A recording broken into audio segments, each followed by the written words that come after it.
gusta la historia bélica?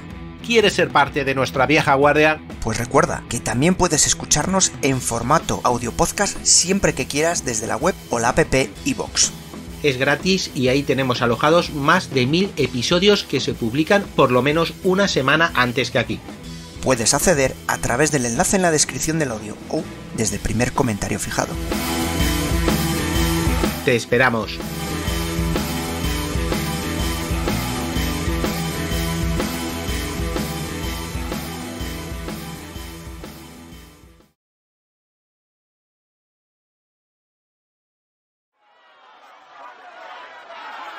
¿Por qué no hay que votar a Casus Belli? Eso, ni un voto. Muerte a Casus Belli, a la hoguera. Peleles, no les votes. Falsos ídolos. Porque no pertenecen a un gran medio de comunicación. Desarrapao. Pobretones. Muerto de hambre. Ni ponen reggaetón. ¿Te estás metiendo con el Quevedo? Pijos. Melenudos. Metaleros. Porque escuchan a sus oyentes. A esos ni caso. Infeliz. Un oyente lo que tiene que hacer es oír. Son solo números y utilizan ordinales. ¿Ha dicho orinales? A la hoguera con esa U. Pesado, ordinario. Herejes. Ya has visto lo que dicen nuestros haters, pero como tú eres un vieja guardia, vótanos en los premios iVoox. Queremos sentirte, queremos notar que estás ahí. A partir del lunes 6 de octubre, vótanos desde aquí mismo o desde el enlace que encontrarás al principio del texto de este episodio.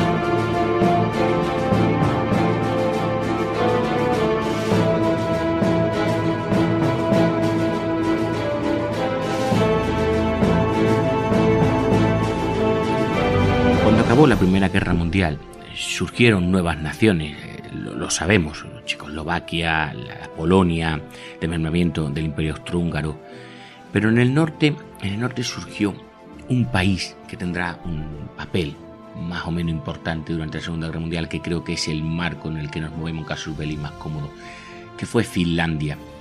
Finlandia surge del desmembramiento, qué mal lo he dicho, ¿verdad?, de este imperio zarista. Los fineses llaman a la creación de este país, bueno, evidentemente surge como el Finlandia, quizá lo explicaré un poco mejor más adelante, pero surge a partir de lo que es una guerra civil, ¿vale? Así es denominada, guerra civil finlandesa, guerra civil finesa, aunque la primera vez que leí de ella me llamó la atención que llamaba la guerra de los hermanos. Creo que es la mejor manera de definir, ¿verdad?, una guerra civil o una guerra incivil, como dice siempre el gran Antonio. La guerra incivil o la guerra de los hermanos o entre hermanos. Vamos a hablar de por qué en la Segunda Guerra Mundial los soviéticos lucharon 2 veces contra los fineses, la primera vez en la Guerra de Invierno y luego posteriormente durante lo que fue la Gran Guerra Madre Patria, y luego, como sabéis, pues se alcanzó una especie de pacto una vez alcanzado una serie de territorios que los soviéticos consideraban que era necesario para proteger su Leningrado, su capital del norte, aunque vamos a ver que tiene mucho más chicha, ¿vale? Así que nada, bienvenidos a este Casus Belli. Vamos a hablar de la guerra civil o la guerra por el redentismo finlandés, que por cierto la palabra redentismo también me hace mucha gracia porque leo aquí textualmente que es un movimiento político ideológico que define la anexión de un territorio considerado irredento, no redimido, no incorporado a una nación a la que se cree que debe pertenecer por motivos históricos, culturales, étnicos o lingüísticos. Me hace mucha gracia porque siempre el redentismo lo he asociado yo con el movimiento nacionalista italiano, pero no, hay un movimiento redento en todo sitio.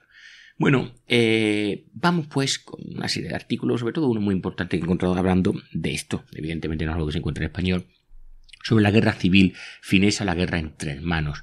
Dice así: en la histórica zona fronteriza entre Finlandia y Rusia, cerca del Círculo Polar Ártico, pequeños arroyos y ríos alimentan un vasto sistema fluvial que desemboca en el Mar Blanco.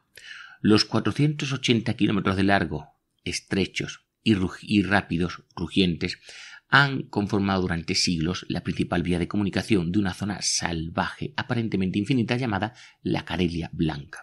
A principios del siglo XX la región estaba habitada principalmente por los carelios, un grupo étnico finés del Báltico que vive de forma arcaica en bonitas casas de madera de color gris que formaban pequeñas aldeas a lo largo de la vía fluvial. La agricultura a pequeña escala, la pesca y la caza, junto con el duro entorno, limitaban la prosperidad de la región y constituían un eficaz amortiguador contra los esfuerzos de modernización y centralización del Imperio ruso. Recordemos, Finlandia pertenecía al Imperio ruso. Sin embargo, en el año 18, estos remotos bosques en los confines de Europa se convirtieron en escenarios de una guerra despiadada, en la que unidades voluntarias de fineses blancos lucharon contra los fineses rojos y los carelios, mientras la guerra civil finlandesa se extendía a los territorios rusos. Los sangrientos enfrentamientos en el desierto de la Carelia Blanca fueron solo el preludio. Durante los años siguientes, una vez acabada la guerra civil, no solo la Carelia Blanca, sino también toda la franja de tierra entre el Océano Ártico y el Golfo de Finlandia, incluidas las regiones de Pechenga, Carelia Oriental, Ingria y Estonia, se convertirían en objetivo de una agresiva política irredentista finlandesa que dio lugar a una docena de campañas militares semioficiales que abarcan entre años 18 y 22. Las campañas en las que participarían más de 10.000 soldados voluntarios finlandeses se dirigieron todas hacia las zonas con población finlandesa báltica, con el objetivo, como siempre, de esta situación de liberar al pueblo del dominio bolchevique ruso e integrar las zonas en una entidad denominada la Gran Finlandia. Me encanta cuando ponemos gran adelante de un país, ¿verdad? En finlandés, a ver si lo digo bien, Sur-Suomi. El objetivo principal de una visión ideológica llamada Eimohate, literalmente, idea de la familia, que no está mal como concepto. Y bueno, ya sus contemporáneos la llamaron la campaña la Eimosodat, que es como yo la conocí, lo he dicho antes, la guerra entre los hermanos, la guerra entre los parientes, la guerra irredentista. Un nombre que enfatiza la imagen de un pasado nacional romántico e incluso mitológico con un vínculo, podríamos decirlo, atemporal entre los pueblos finlandeses bálticos dispersos. Es decir, hay que unir a todos estos finlandeses bálticos que están separados. Las guerras irredentistas finlandesas y la ideología asociada a ellas formaron parte indivisible del proceso de formación de la nación independiente, incluida, lo dicho antes, la guerra civil. Para la Finlandia blanca victoriosa, la actividad militar en las regiones vecinas no era más que una prolongación de la misma lucha contra los rojos y la revolución que había comenzado en Finlandia en enero del 18. Aunque la mayoría de las campañas, hemos de decirlo, fracasaron, se convirtieron en importantes narrativas del nacionalismo finlandés durante el periodo de entreguerra y formaron parte integral de la guerra civil finlandesa, escrita ¿por quién? Pues como siempre decimos, por los vencedores. Las campañas irredentistas fueron hijas de su tiempo, surgidas de los trastornos causados por una guerra mundial desastrosa y empoderadas por la creencia en la acción frontal, la violencia y sobre todo este concepto de principio del siglo XX, la supervivencia del más apto. Fueron el resultado tanto de la idea romántica de la familia finlandesa que debía unificarse, lo hemos dicho antes, la guerra de los parientes, y volver a una antigua gloria imaginaria en un mundo en el que el pasado y el presente se entrelazan en una unidad espiritual, como una política real despiadada, con un racionamiento quizás más terrenal, más estratégico, destinado a reforzar la capacidad defensiva y económica de una nueva nación independiente en una Europa nororiental caótica que estaba surgiendo tras las distintas revoluciones. Bueno, visto entonces que es una idea política más que una cuestión romántica, aunque no hayan quedado un como romántica, vamos a empezar primero sabiendo que el principal objetivo de la política irredentista finlandesa, lo hemos dicho antes, era la Carelia, pero en este caso la Carelia Oriental, una región también conocida en ocasiones como la Carelia rusa o la Carelia lejana, debido a que Carelia, como contexto regional y étnico, siempre ha estado dividida políticamente entre Suecia y Rusia y más tarde entre Finlandia y Rusia. A lo largo de los siglos ha habido múltiples subregiones según las fluctuaciones geopolíticas del momento. El área, de más de 1.000 kilómetros de largo y unos 300 kilómetros de ancho, estaba formado por las regiones históricas de la Carelia Blanca al norte y la Carelia de Olonets al sur. Al oeste limitaba con Finlandia y al este con los lagos Ladoga y Onega y el Mar Blanco. Esta vasta región, escasamente poblada y enormemente subdesarrollada, según cualquier criterio del momento, se había convertido durante el siglo XIX en una especie, en una parte esencial de ese floreciente nacionalismo finlandés. Los movimientos nacionalistas de finales del siglo XIX, en su búsqueda de las raíces y de una historia nacional, hicieron hincapié en la pureza vernácula y dieron lugar a ideas sobre edades de oro desaparecidas. Esto, como digo, pasó en todos los nacionalismos del siglo XIX y se ha mantenido en el imaginario de todos los países del siglo XX y XXI. Cuanto más antigua y original y grande una nación, más poderosa era su posición política. Las miradas se desviaron de las ciudades emergentes y de la industrialización hacia las regiones más remotas y arcaicas de la patria. En Finlandia, los estudiosos del nacionalismo finlandés, denominada fenomanía, por lo tanto serían los fenómenos, consideraban que las zonas costeras, más modernas y étnicamente heterogéneas, eran extranjeras en comparación con la naturaleza virgen del interior, que se consideraba por tanto el hogar de la cultura finlandesa. De todas las regiones, la Carelia Oriental destacaba por su pureza y antigüedad, aunque paradójicamente nunca había formado parte, como estamos explicando, de la entidad política finlandia, porque siempre había sido una región rusa de una u otra manera. La idea de una frontera antinatural entre la Carelia Oriental y Finlandia, que impedía la creación de una gran Finlandia natural, se hizo cada vez más popular entre los nacionalistas finlandeses. La idea romántica de una Finlandia ampliada cultural y políticamente incluía a veces incluso las regiones de Ingria, fijaros, la Estonia actual, y las zonas de habla finlandesa del norte de Suecia y Noruega. Será por nacionalismo. Las zonas fronterizas eran un paraíso para los coleccionistas de poesía oral tradicional finlandesa y desempeñaron un papel importante en la creación de la epopeya finlandesa Kalevala, de Elias Lönnrot, que fue escrito a mediados del siglo XIX. Kalevala adquirió una importancia fundamental en el movimiento nacional, no solo como un libro, una recopilación de cuentos populares, sino también como historia mitificada de un pasado dorado de Finlandia. El mito de Kalevala y el paisaje simbólico de la Carelia Oriental inspirarían a varias generaciones de artistas, escritores, lingüistas y etnólogos. Miles de personas realizaron un viaje similar a una especie de peregrinación secular a la zona fronteriza celestes y las imágenes de la región se reprodujeron en una gran cantidad de soportes como folletos, artículos, poemas, novelas, dibujos, fotografía, hasta estudios académicos sobre historia, tradiciones y geografía de la región. La devoción por Carelia era especialmente fuerte entre las generaciones que creció durante la edad de oro del nacionalismo finlandés, que eso abarca la década de 1890. Por ejemplo, el escultor y activista político Alpo Sailo, que más tarde participaría en las guerras irredentistas, encontró su misión en la vida en esculpir atentos al mayor número posible de habitantes de la Carelia Oriental, a quienes consideraban la última generación que aún dominaba la antigua poesía de Kalevala. Un buen amigo de Sailo, el pintor Carl Benz, se dedicó a pintar las cabañas de Carelia, que consideraba atentos santuarios nacionales, donde había nacido y se mantenía viva la poesía de Kalevala. Benz también participó apasionadamente en el movimiento de resistencia antes de la posible que se produjera la independencia de Finlandia.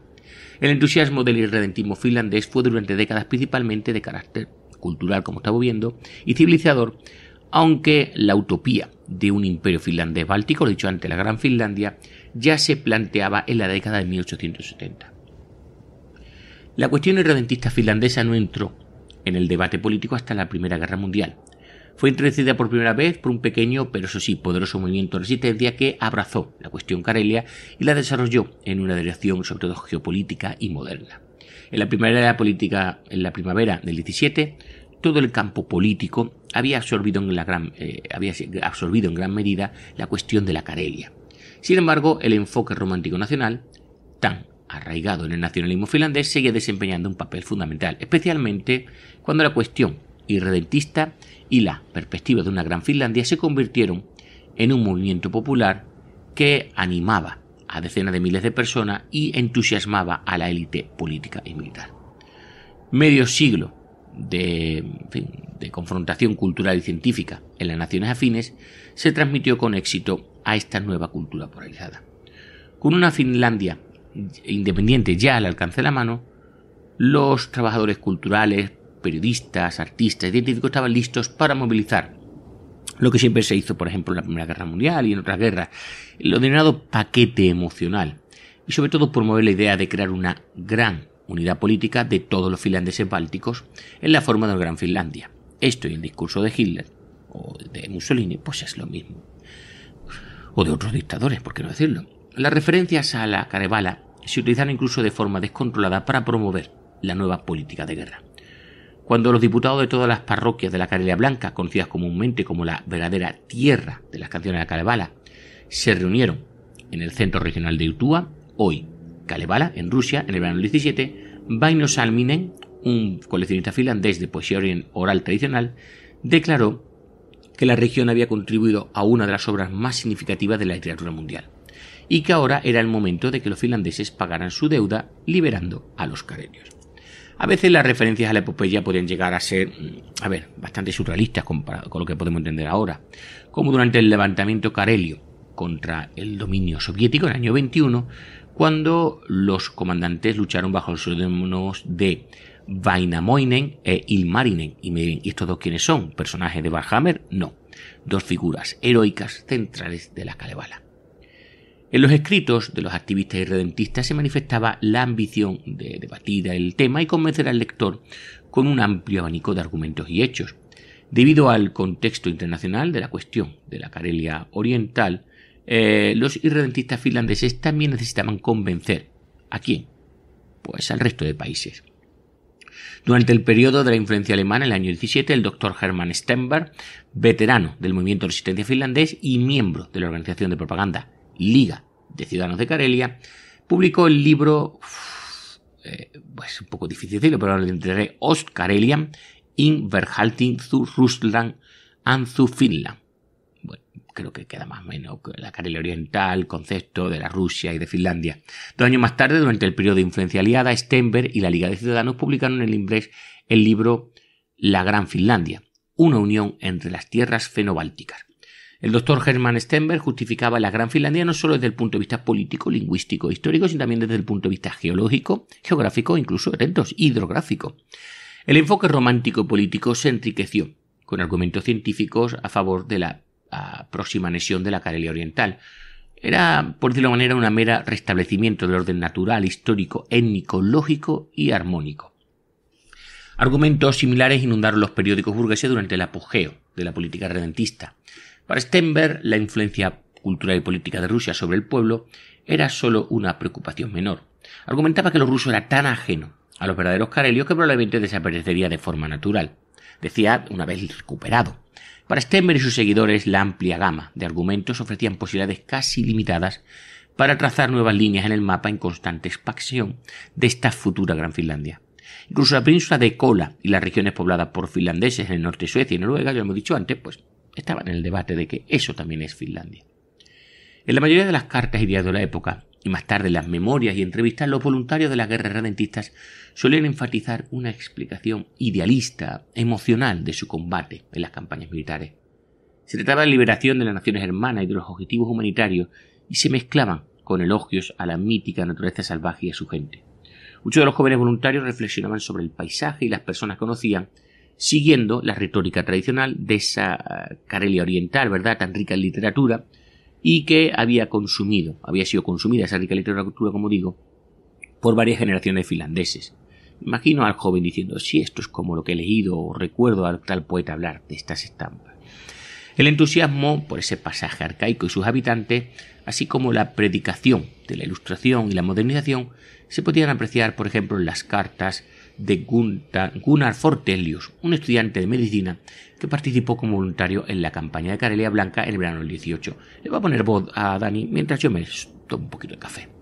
Si este va a ser el futuro de Finlandia, sin duda será la mejor parte de donde vendrán los mejores hombres y mujeres. Creo que la gente de aquí tiene más posibilidades de progresar que los finlandeses. Son vivaces y despiertos, especialmente las mujeres. Desde un punto de vista humano, es nuestra responsabilidad absoluta hacerlas felices. En cuanto a la belleza de la naturaleza, creo que no hay nada en Finlandia que se le pueda comparar.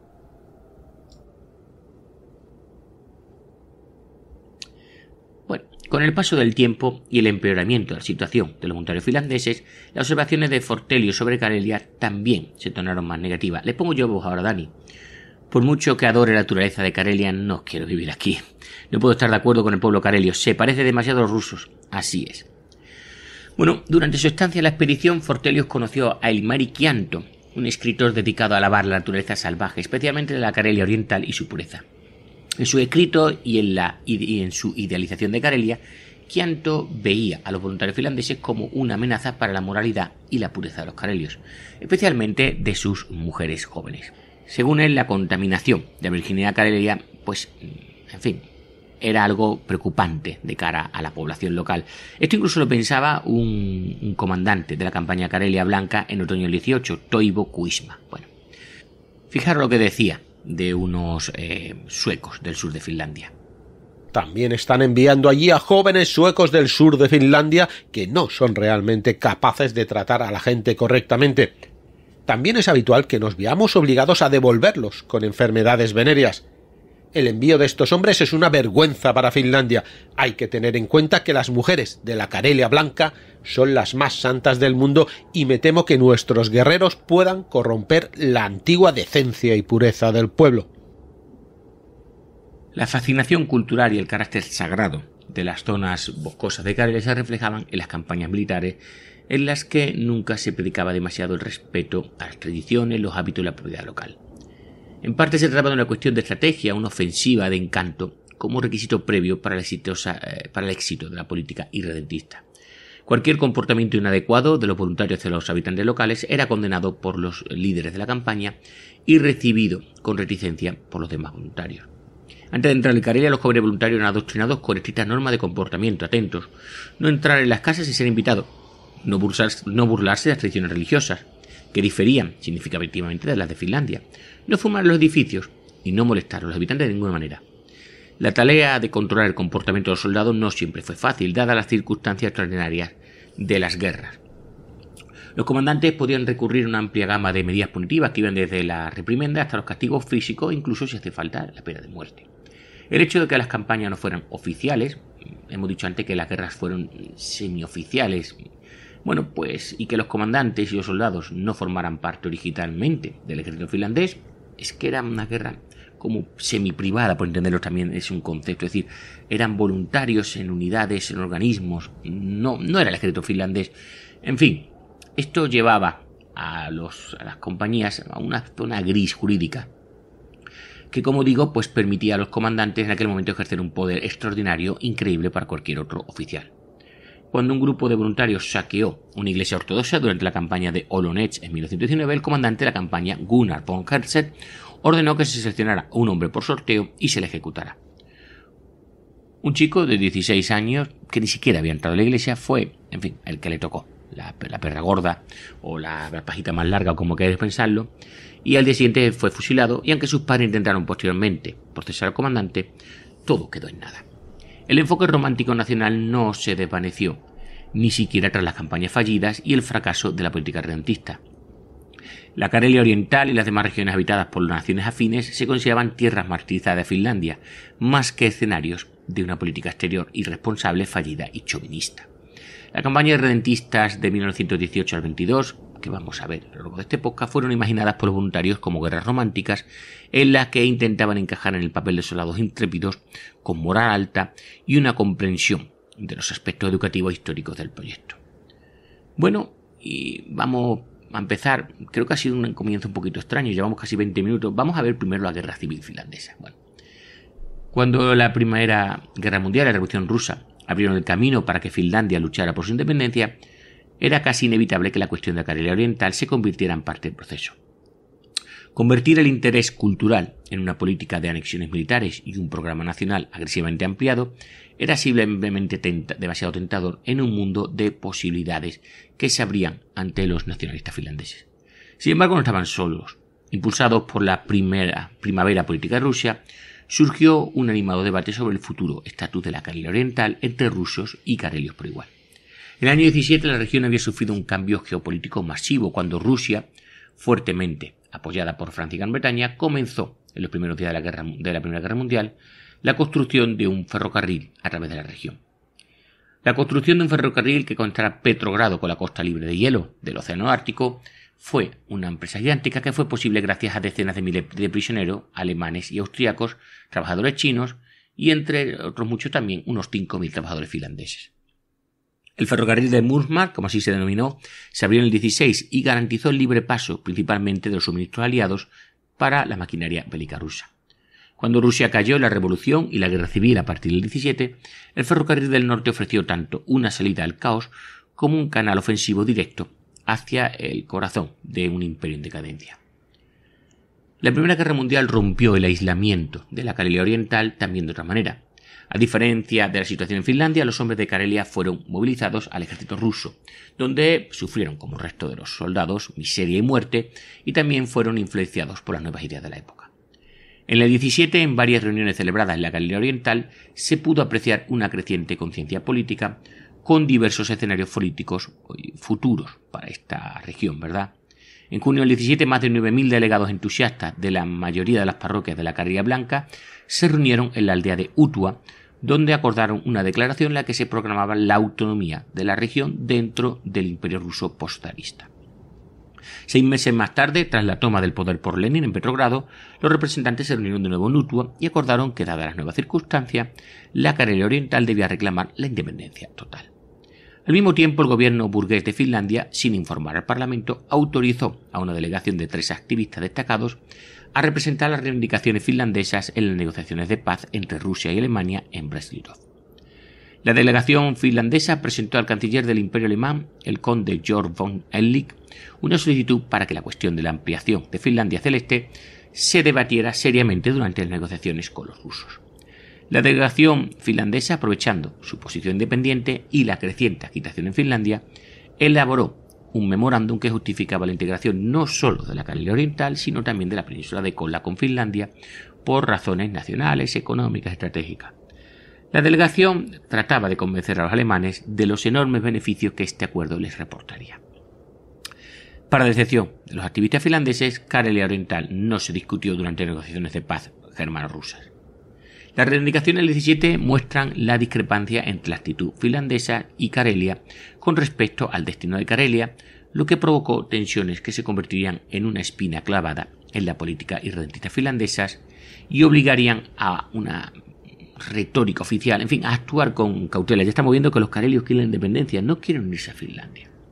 Las aspiraciones, por tanto, de una política expansionista se cambiaron por iniciativas karelianas reales, o no, podemos decirlo así, de, en fin, protección militar y una especie de imagen que se presentaba de Finlandia actuando por motivos humanitarios, en fin, cumpliendo su deber moral y humanitario de defender a un pueblo al borde del agotamiento. Sin embargo, el hecho era que, aunque había karelios que acogían abiertamente de la idea de que la región pasara a formar parte de Finlandia, y sin duda la idea ganó más adeptos tras el éxito del ejército blanco en la guerra civil finlandesa, una parte de los habitantes de Karelia no consideraba la unidad de voluntarios finlandeses que entraron en ella como libertadores. Desde la primera expedición del año 18 quedó bastante claro que los agitadores y los grupos de presión en Finlandia pintaban un panorama demasiado optimista de la cuestión Karelia, utilizando manipulación y desinformación, fake news, ¿verdad?, como hilos conductores. Cuando estalló la guerra civil en Finlandia, la cuestión de Karelia se convirtió en un tema de interés para los comandantes rojos y blancos de Finlandia. En gran medida, la guerra civil fue una lucha por el poder estatal, en el que ambos bandos afirmaban ser los verdaderos representantes del Estado finlandés y del pueblo finlandés. Por lo tanto, ambos bandos tuvieron que enfrentarse a cuestiones relativas al futuro de esta Finlandia independiente, incluida la política exterior. En los primeros días de la guerra, la Finlandia Roja tomó la delantera. Irjo Sirola, comisario de Asuntos Exteriores de la Finlandia Roja, vinculó desde el principio la independencia de Finlandia con el futuro estatus de la Karelia Oriental. En febrero del 18, las cuestiones redentistas se debatieron en las negociaciones entre la Finlandia Roja y la Rusia soviética, y en el tratado posterior firmado en marzo entre los dos gobiernos revolucionarios se acordó que Finlandia obtendría un puerto en el Océano Ártico. Digo, en lo que era la Finlandia Roja, que estaba en guerra civil. El tratado transmitía un fuerte mensaje sobre una posible solución positiva para la incorporación de la Karelia Oriental a la denominada Finlandia Roja. El interés mostrado por el régimen rojo en este asunto se debía también al hecho de que, al comienzo de la guerra civil, miles de trabajadores finlandeses habían huido del norte de Finlandia a Karelia Oriental. Durante la primavera del 18, en las costas del Mar Blanco, los refugiados políticos finlandeses, junto con los trabajadores ferroviarios, recordáis eso que habían estado trabajando en el ferrocarril de Murmansk, formaron su propia Guardia Roja que, al menos en teoría, estaba al mando de Eero Haapalainen, comandante de la Guardia Roja finlandesa. Incluso hubo planes para abrir un frente al mando de un comandante en el norte y con él amenazar a la Finlandia Blanca por la retaguardia. Aunque esto nunca se llevó a cabo, la actividad y la política roja en el norte supusieron una amenaza constante para la venada Finlandia Blanca y desafiaron a los blancos a tomar medidas en la frontera norte. La lucha del ejército rojo y el éxito diplomático pronto tendrían respuesta por parte de la Finlandia Blanca. A finales de febrero del 18, el general Mannerheim declaró en su orden del día que no envainaría su espada hasta que Finlandia y la Carelia Blanca fuera liberada de los bolcheviques y proclamó su firme creencia en la creación de una Finlandia poderosa y grande, predestinada por los lazos de sangre. Estas grandilocuentes palabras y el pleno respaldo con el que contaba Mannerheim por parte del gobierno blanco ampliaron la guerra civil finlandesa, al menos retóricamente, a un conflicto internacional. La retórica de los líderes de Finlandia Blanca no era más que palabras vacías, y en la primavera del año 18, sin embargo, Mannerheim, en medio del conflicto que estaba teniendo esta guerra civil, ordenó incluso la formación de 3 expediciones militares para conquistar la Carelia Oriental. La política irredentista aparentemente resuelta y centralizada del gobierno y el ejército durante la guerra civil no debe ocultar la importancia de lo que estaba pasando a nivel local. En todo caso, el irredentismo finlandés fue una historia de abajo, en la que las iniciativas privadas, lo he dicho antes, fueron unidades privadas, no sé, grupos, organismos, no sé cómo definirlo, en fin, junto con planes conspirativos, agitación pública, pues superaron al final al propio gobierno. El gobierno se vio obligado a reaccionar ante una evolución que ya estaba en marcha.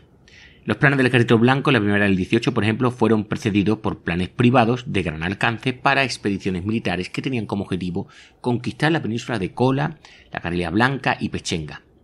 A medida que crecía el éxito del Ejército Blanco, se hacía cada vez más difícil adoptar públicamente una actitud negativa o incluso pasiva hacia la política de anexión. Las demandas de los periódicos burgueses, las innumerables delegaciones que presionaban para que se tomaran medidas enérgicas y el creciente interés y autoestima dentro del ejército tras el éxito en la guerra contra los rojos crearon presión para actuar a nivel oficial. La realización efectiva de la expedición, por ejemplo, de Pechenga la primavera del 18, es un ejemplo llamativo del carácter más o menos descentralizado y sobre todo amateur del ejército blanco. En marzo, los líderes militares del Ejército Blanco tuvieron que afrontar el hecho de que se habían trazado planes, no solo para una, sino atentos para 2 expediciones militares privadas a la región disputada del Océano Ártico. Ambas expediciones estaban dirigidas por médicos civiles cuyo espíritu solo era superado por su ineptitud militar. Las expediciones estaban financiadas por empresarios finlandeses y estaban formadas, como la mayoría de los finlandeses en armas, por civiles con un entrenamiento militar mínimo. Los 2 médicos unieron sus fuerzas, recibieron permiso oficial de la autoridad blanca, ya hemos dicho antes que al final el gobierno se vio superado, y emprendieron el largo viaje. Después de recorrer más de 500 kilómetros a pie, con esquíes a través de la Laponia finlandesa, unos 200 hombres exhaustos llegaron finalmente al Océano Ártico, solo para enfrentarse a los cañones de un buque de guerra británico y a una fuerza compuesta por unos 200 infantes de marina británicos, bolcheviques rusos y soldados serbios. ¿Qué hacían los serbios allí? Esta es una buena pregunta. Esta fuerza de voluntarios finlandesa ingenua se había topado de lleno con la Primera Guerra Mundial, en la que cualquier cuestión nacional o reivindicación histórica de un país recién independizado era totalmente irrelevante en la que se estaba liando a nivel mundial. Para los aliados era importante impedir que Alemania, o cualquier aliado pro-alemán, llegara a las costas del Océano Ártico, y a la pequeña fuerza voluntaria finlandesa no le quedó más remedio, en fin, que un rápido avance hacia atrás y un agotador viaje de regreso a casa.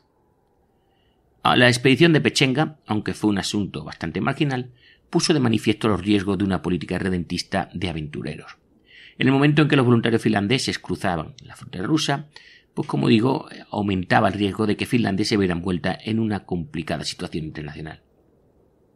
La amenaza de verse envueltos en la Primera Guerra Mundial y por tanto en una guerra abierta con las fuerzas aliadas y de formar parte de la caótica lucha tras el zar en Rusia, que no dejaba de crecer, podía poner en peligro la posición futura de una Finlandia independiente. La rápida evolución de la situación política y militar tanto en Finlandia como en Europa del Este fue otro factor que frenó el inicio de una guerra en el extranjero. De las 3 campañas previstas, la primera del 18 por el cuartel general del Ejército Blanco, en dirección a la Karelia Oriental, una fue cancelada y las otras dos se llevaron a cabo con un mínimo de luchas. La campaña cancelada tenía como objetivo avanzar profundamente en las zonas meridionales de la región, densamente pobladas y de gran importancia estratégica, conocidas como Karelia de Olonets. Se canceló solo unos días antes de su inicio previsto y la unidad, con unos 1000 hombres, fue enviada mejor a combatir a los rojos en el frente de Viborg. El general Mannerheim también estuvo a punto de cancelar segunda campaña dirigida contra la Karelia Blanca, pero cuando sus órdenes llegaron a la unidad, ésta ya había cruzado la frontera. El comandante de la unidad, el teniente coronel Karl Wilhelm Mann, no estaba dispuesto a detener esta nueva empresa. El teniente coronel Mann era en muchos sentidos el arquetipo del guerrero redentista, también conocidos como Eimosoturi, palabra finesa, cuya lucha se basaba en un enfoque romántico y emocional. Tras décadas de vida civil, el antiguo soldado, respaldado por una honorable historia familiar, se lanzó con entusiasmo a la emoción de la guerra civil. Durante la Guerra Tentos de Finlandia de 1808, el abuelo de Mann había organizado unidades campesinas en la Karelia y Sabonia para luchar contra el ejército ruso y más tarde, en el siglo XIX, fue inmortalizado en los populares poemas de Johann Ludwig Runeberg. En el 1918, por lo tanto un siglo más tarde, un nieto anciano reumático siguió los pasos de sus antepasados y se imaginó a sí mismo como el verdadero líder popular de un levantamiento campesino en su querida y mitificada Karelia.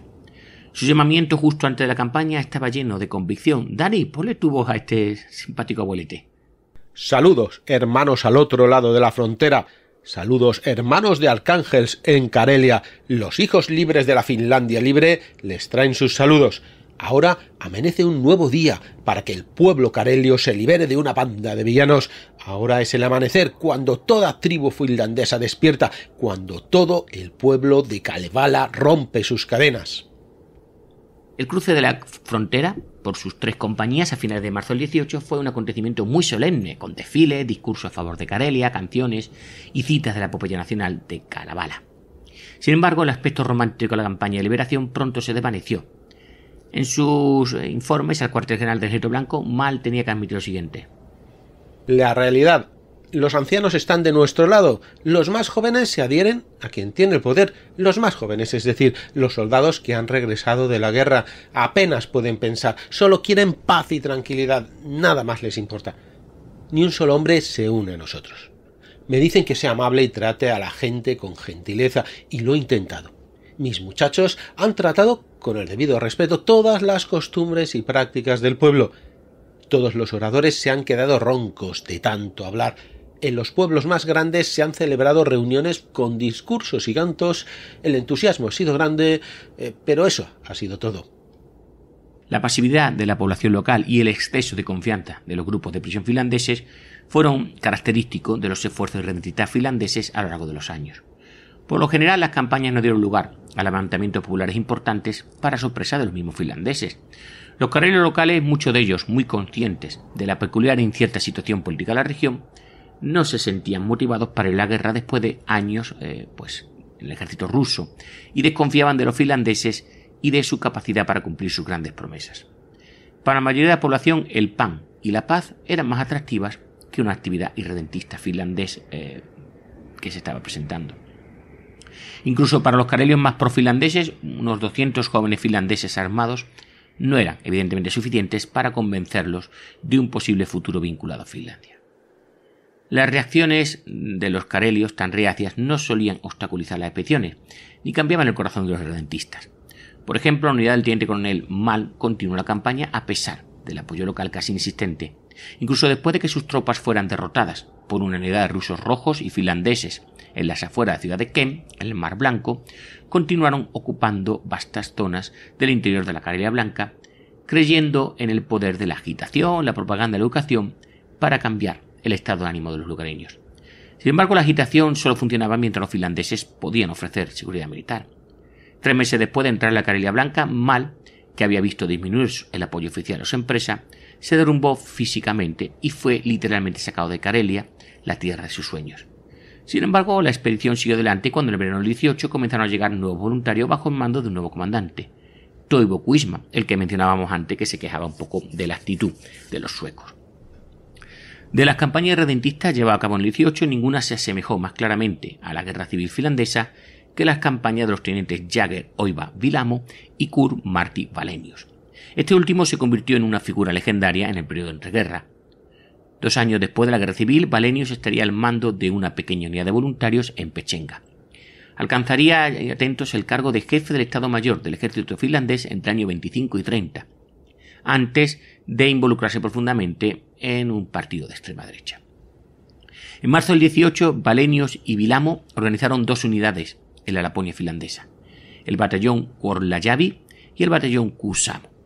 Estas unidades, formadas por unos 1000 hombres, recibieron la orden del Ejército Blanco de intentar llegar al ferrocarril de Murmansk e impedir el avance de la Guardia Roja finlandesa que ocupaban en Karelia Oriental hacia el norte de Finlandia. Durante un par de semanas, entre marzo y abril del 18, los hombres de Wallenius se enfrentaron varias veces con los rojos finlandeses en la gélida Karelia Blanca.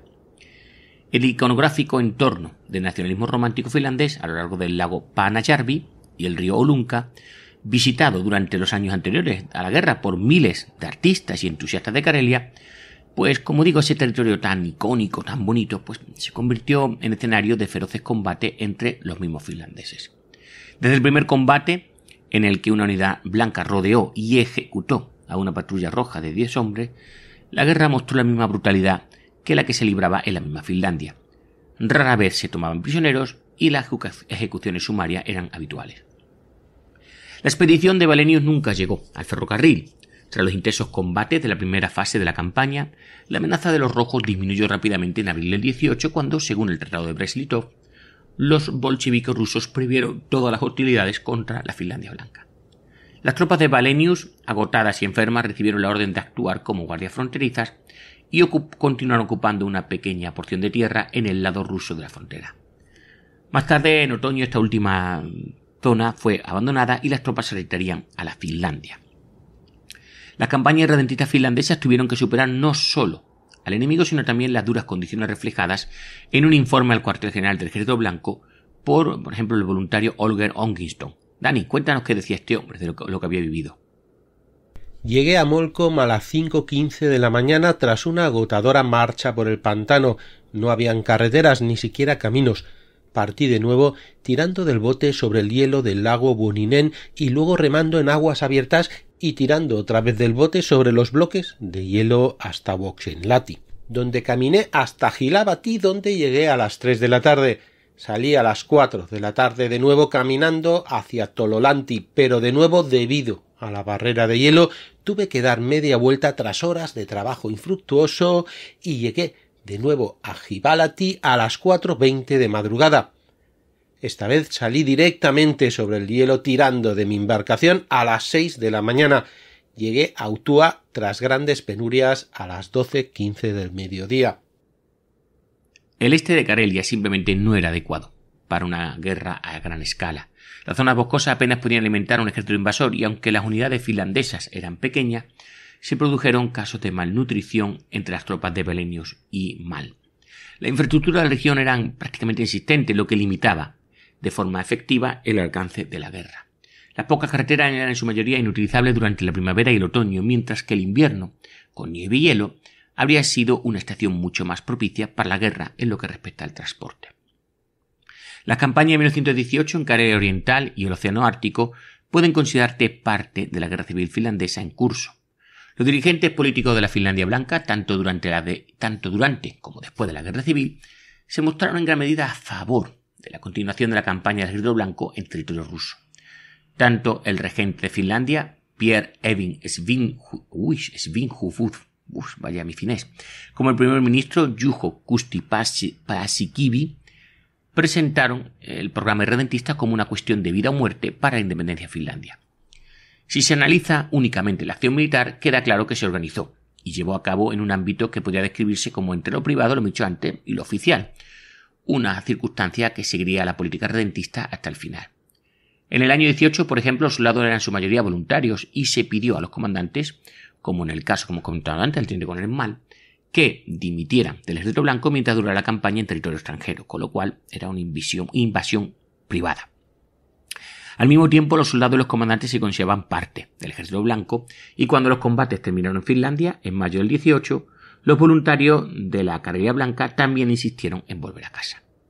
Además, el concepto mismo del ejército blanco era como mínimo poco claro. Básicamente, todas las personas y unidades que se unían a la lucha contra los rojos pasaban automáticamente a formar parte del ejército blanco.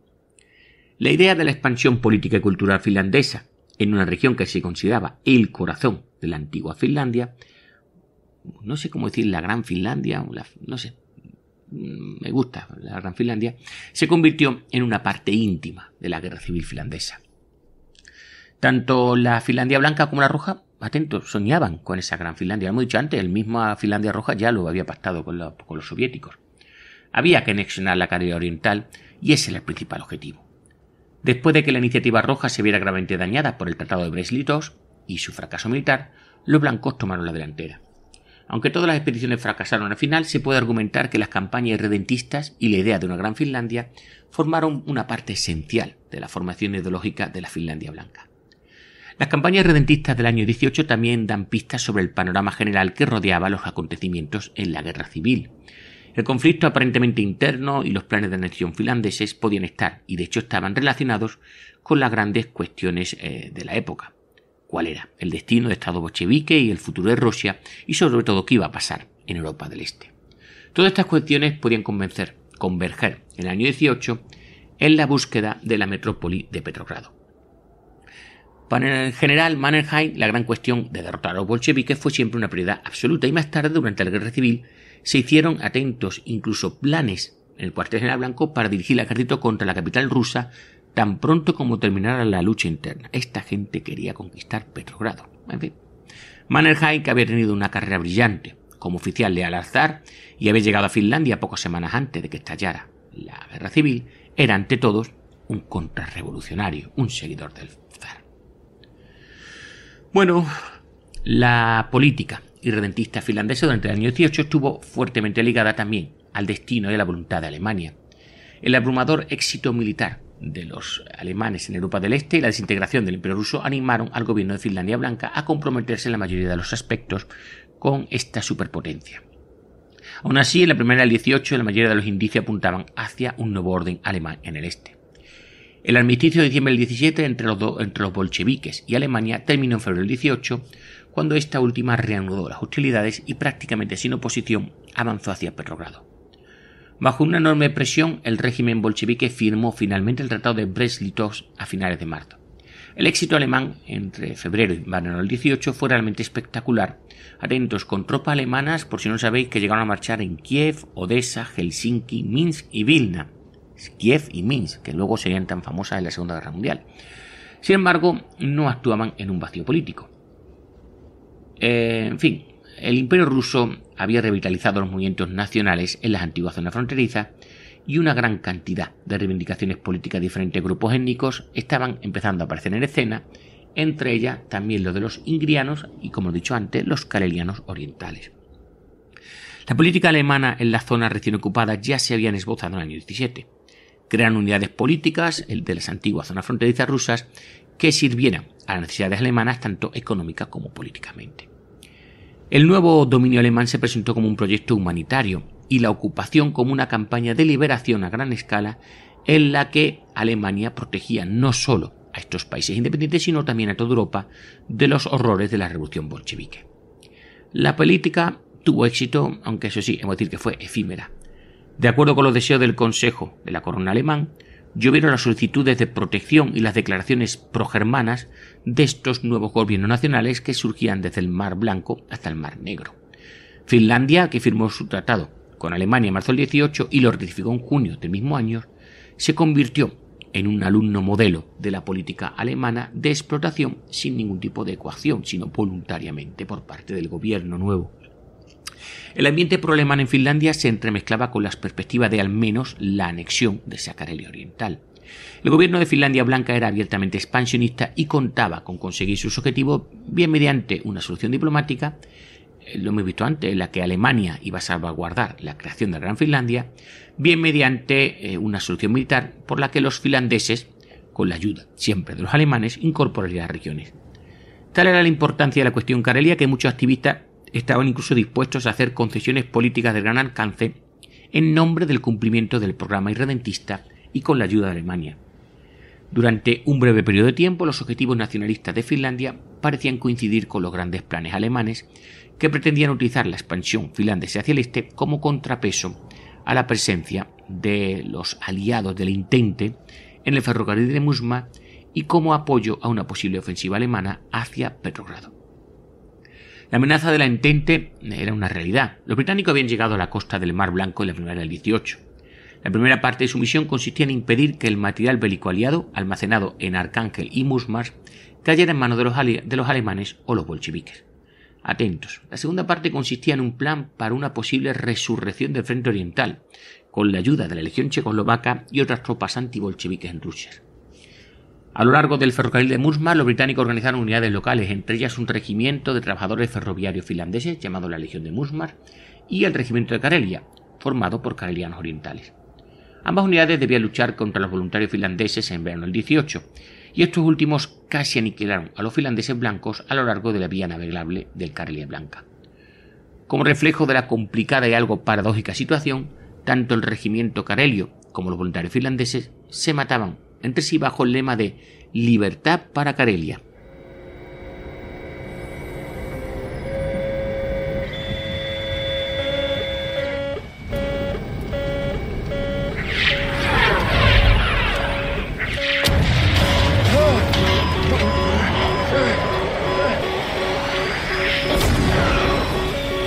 Mayo de 1960. La Guerra Fría está en su punto más álgido.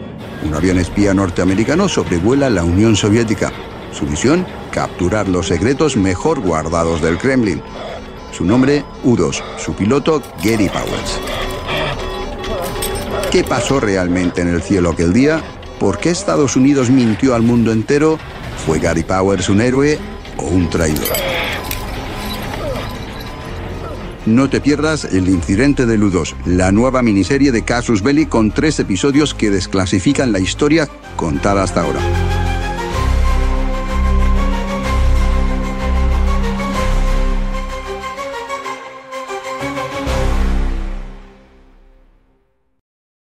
Para los británicos, los finlandeses no eran más que subordinados alemanes a los que había que empujar para que regresaran a Finlandia.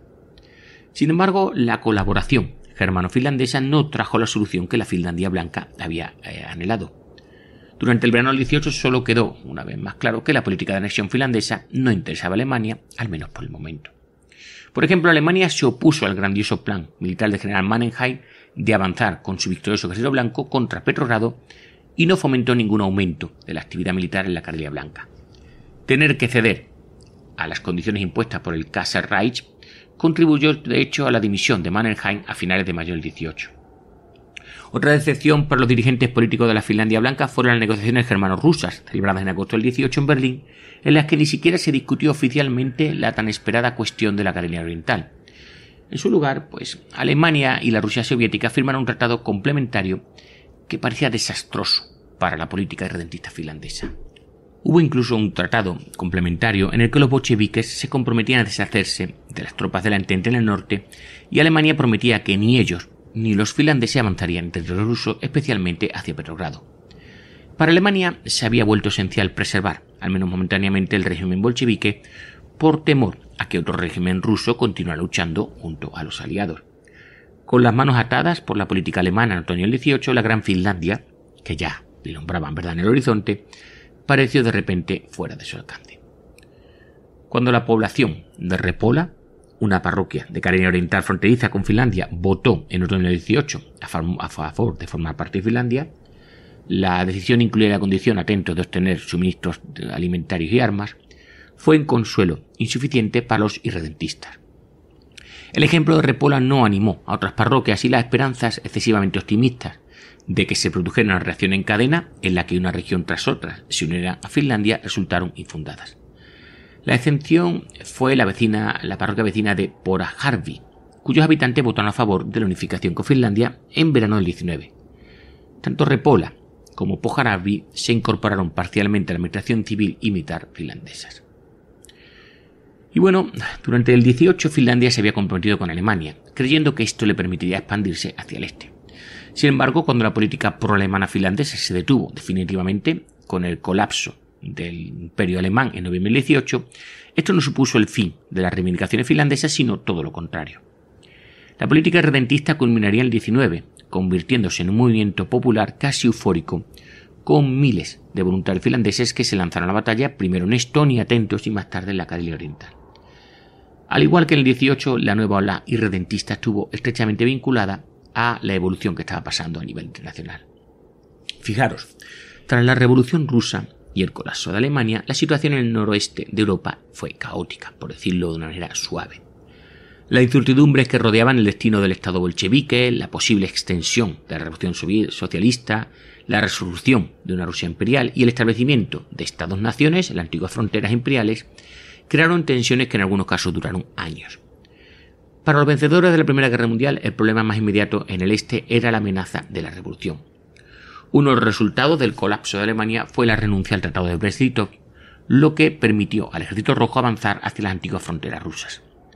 Para impedir el avance esperado y favorecer el éxito de la revolución bolchevique, los aliados se volvieron abiertamente hostiles hacia el Estado bolchevique y se convirtieron en protagonistas de la misma guerra civil rusa. El enemigo común creó un frente antibolchevique heterogéneo que incluía incluso a los Freikorps alemanes en el Báltico bajo el mando de Rüdiger von der Goltz. Para Finlandia, la rápida evolución de la situación internacional era a la vez atractiva y amenazadora, pero sobre todo proporcionaba oxígeno a su política redentista en declive y creaba un clima perfecto para las campañas paramilitares, las agendas políticas ocultas y la conspiración. En comparación con el año anterior, el redentismo finlandés del 19 tuvo que disfrazarse de una visión, de un aspecto antibolchevique, mientras que las aspiraciones de extensión territorial y la creación de una gran Finlandia pues simplemente se ocultaban. El único conflicto que dio un nuevo impulso al redentismo finlandés y lo llevó a un nivel de popularidad sin precedentes fue la Guerra de Independencia de Estonia. En noviembre del 18, un año después del golpe bolchevique en Petrogrado, el Ejército Rojo partió para recuperar las antiguas regiones del Imperio Ruso, llevando así la revolución a las fronteras de Europa Central. Las ofensivas de los bolcheviques en el Báltico, Ucrania y Bielorrusia se encontraron en todas partes con fuerzas nacionalistas organizadas apresuradamente.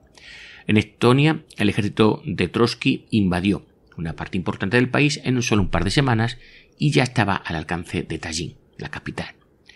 El conflicto en Estonia y en Letonia se convirtió en parte de una campaña internacional antibolchevique que los aliados trataban de controlar.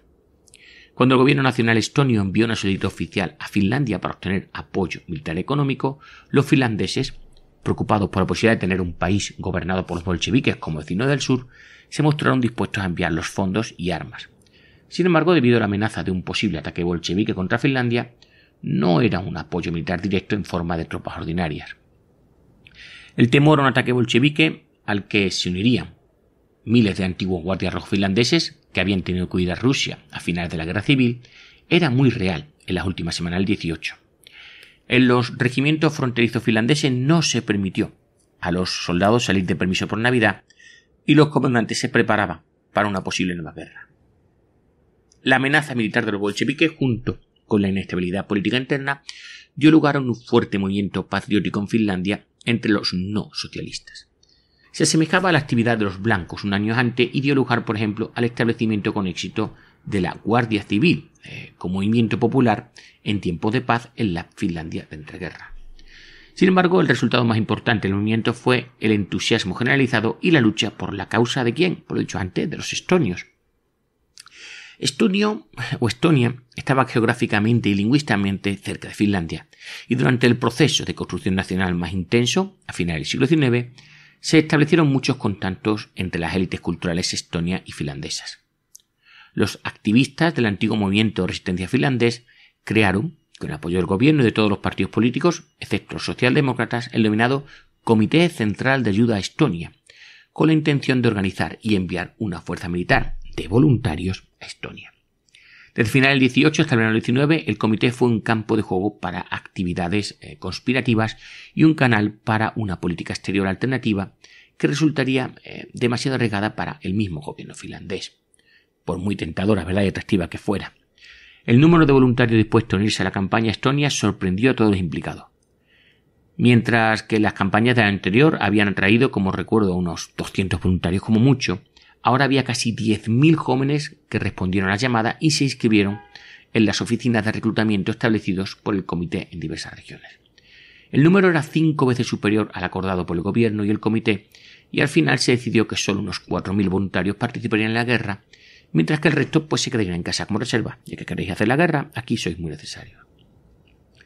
La popularidad no se limitó a las campañas de reclutamiento, sino que se pudo sentir en todo el país, en reuniones y en eventos populares a favor de Estonia, en donde se recaudaba fondos y sobre todo en la gran cantidad de escritos que agitaban la causa estonia.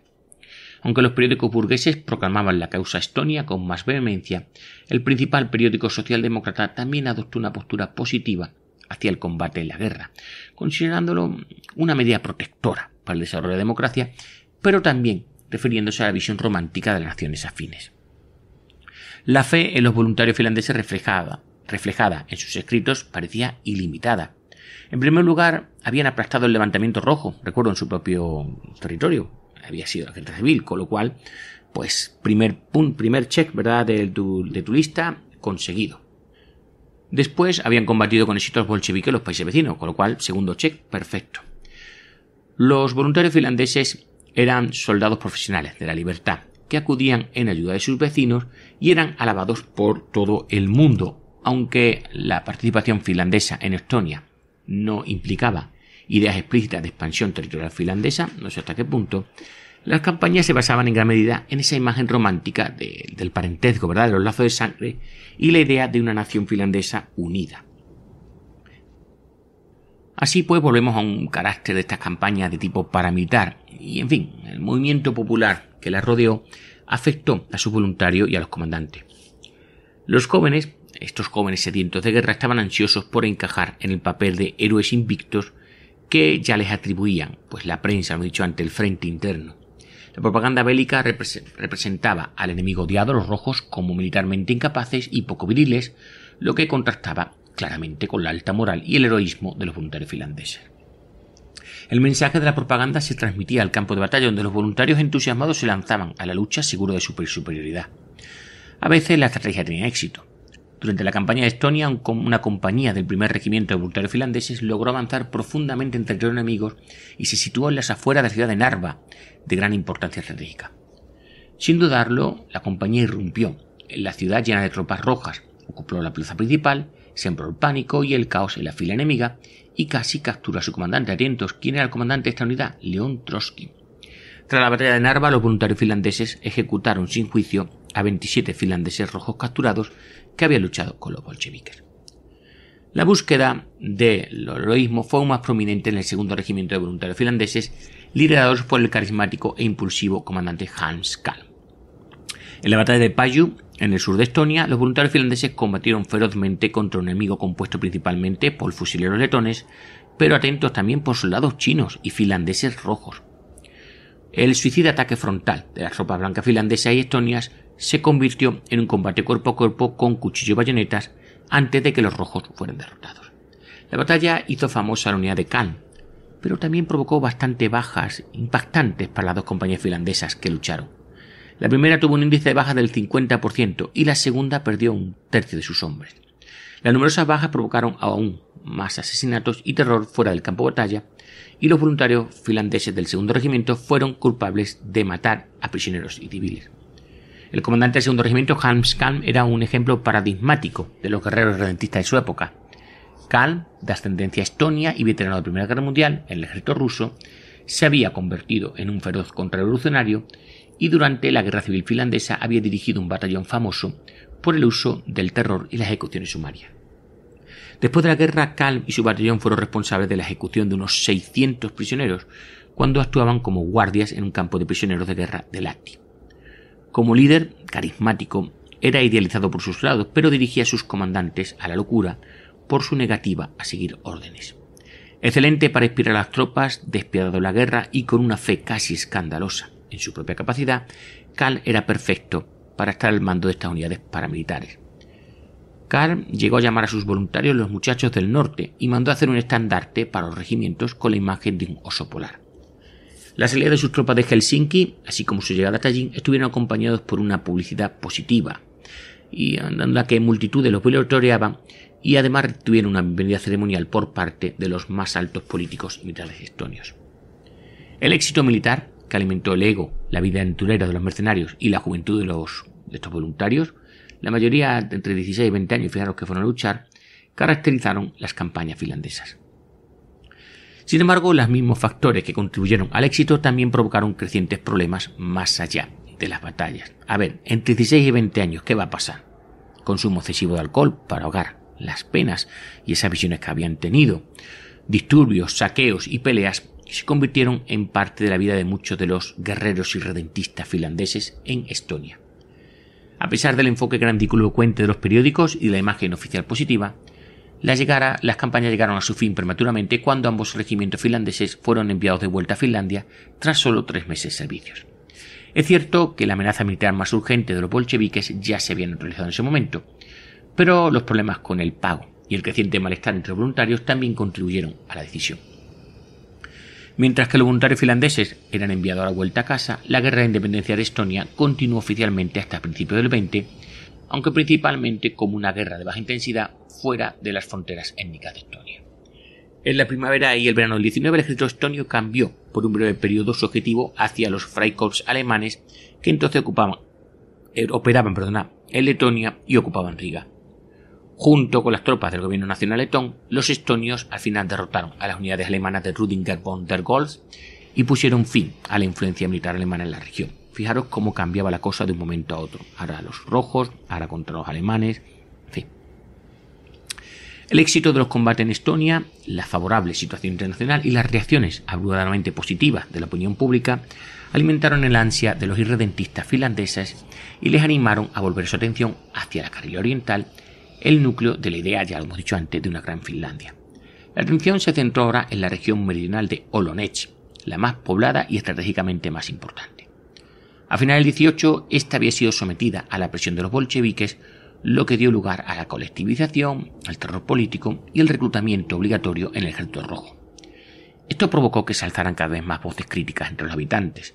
La actividad bolchevique en la región también se dejó sentir en Finlandia, donde durante el invierno del 18 al 19, tanto unidades bolcheviques como finlandeses llevaron a cabo ataques relámpagos a través de la frontera. Una de estas agresivas patrullas fronterizas tuvo lugar el 27 de enero del 19. Dirigidos por el capitán de las cazadores de los Jäger, Birgholm Hammarlainen, 25 soldados finlandeses y 20 refugiados de Carelia Oriental cruzaron esquiando la frontera hasta la aldea de Vekarsli, capturando a los 10 guardias fronterizos bolcheviques y regresaron esquiando a Finlandia y ejecutaron a 7 de ellos sin juicio. Este tipo de patrullas fronterizas prolongadas demostraban la disposición del ejército a involucrarse en una guerra con los bolcheviques y la situación poco clara entre la guerra y la paz que se prolongaría durante la mayor parte del año 19. Los planes para la campaña finlandesa en Carelia Oriental en la primavera del 19 formaban parte de un proceso en el que, como hemos dicho antes, lo antibolchevique parecía estar dando el último paso para relegar al Estado bolchevique a los libros de historia. Tras el éxito inicial de final del 18, los bolcheviques se vieron alcanzados por los graves reveses militares en todos los frentes y en el norte parecía ser solo cuestión de tiempo y de cuándo se iba a conquistar Petrogrado. Como aporte a los planes del general ruso Nikolai Yudenich, los británicos y los Freikorps alemanes, pues se reactivó el plan del entonces regente Mannerheim de marchar contra Petrogrado con el ejército finlandés. Al igual que un año antes, también en el 19 los grandes planes relativos al escenario internacional se integraron o se unieron o se fusionaron con las aspiraciones nacionalistas finlandesas. Mannerheim figuraba como actor en ambos escenarios. Para él, un auténtico cosmopolita conservador del antiguo régimen, el irredentismo finlandés era la forma de alcanzar objetivos más ambiciosos como era aplastar a los bolcheviques y la revolución. En la primavera del 19 Mannerheim solicitó la aprobación y el respaldo de los países aliados para una campaña militar contra los bolcheviques. En estos escenarios, la campaña de voluntarios hacia Olonets respaldaría la ofensiva principal contra Petrogrado. La oportunidad histórica de Finlandia de dar un asalto decisivo y un ataque decisivo a la revolución conquistando Petrogrado parecía atractiva y al menos no disminuía la autoestima del movimiento redentista. La histórica campaña contra Petrogrado, que habría convertido al general Mannerheim en una figura importante de la historia internacional, pues si no sabéis, nunca llegó a producirse. El impulso desapareció en la rápida evolución de la constelación internacional y nunca hubo suficiente apoyo ni de los países aliados ni de la coalición rusa blanca. También en la política interna, los planes de participar en el ataque contra Petrogrado crearon emociones negativas y el temor de perder el enfoque nacional. Sin embargo, las incertidumbres en torno a la campaña de Petrogrado no frenaron los planes de atacar la Carelia Oriental. La actitud positiva hacia la intervención militar era tal que la cuestión podía debatirse abiertamente en el gobierno y el parlamento. Durante las semanas agitadas de la primavera del 19 se mantuvieron negociaciones entre el gobierno, el ejército, el regente y grupos de activistas. Los planes fluctuaban entre un programa más grande y otro más pequeño, y el parlamento incluso votó a favor de contribuciones económicas sustanciales para esta intervención militar. Finalmente la campaña se llevó a cabo según el programa más pequeño, sin tropas permanentes, con un número limitado de voluntarios y sin formación de unidades en territorio finlandés. A pesar de las limitaciones y de la ausencia de una participación directa del gobierno y del ejército, la campaña de Olonets fue lo más parecido a una guerra de tipo oficial. La campaña recibió el apoyo del alto mando, del regente Mannerheim, de 2 gobiernos sucesivos y de la mayoría del parlamento. El gobierno tenía su propio representante en la campaña para dirigir el desarrollo civil en la región de Olonets y el Estado Mayor exigió el derecho a nombrar al comandante de la campaña. El gobierno incluso asumió la responsabilidad financiera. Sin embargo, como he dicho antes, nunca se enviaron tropas permanentes a Olonets y cuando el héroe de la guerra civil, o la guerra de liberación, como dirían los vencedores, el coronel Arne Sivot, fue nombrado comandante de la campaña a principios de mayo del 19, el Estado Mayor le ordenó oficialmente que se limitara a, atento entre comillas, inspeccionar las fronteras en el este del país. Esa era la misión de esta unidad. El alto nivel de la implicación política hizo aún más esencial para los organizadores presentar la campaña como un esfuerzo humanitario y más como una misión de apoyo a un levantamiento en la misma Carelia Oriental. El líder de la campaña, el teniente Jager Gunnar Borg Hansen, declaró durante las negociaciones con el gobierno y el ejército que solo iban a necesitar 1000 hombres para lograr el objetivo.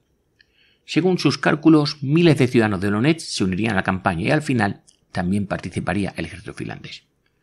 Para legitimar aún más la guerra a nivel político, los activistas organizaron una manifestación en el pueblo de Vieljärvi, en la Carelia Oriental, donde 100 manifestantes, 100, alegando la necesidad de la protección finlandesa frente a los horrores del bolchevismo, representaron el levantamiento popular y eliminaron, por lo tanto, el último obstáculo político.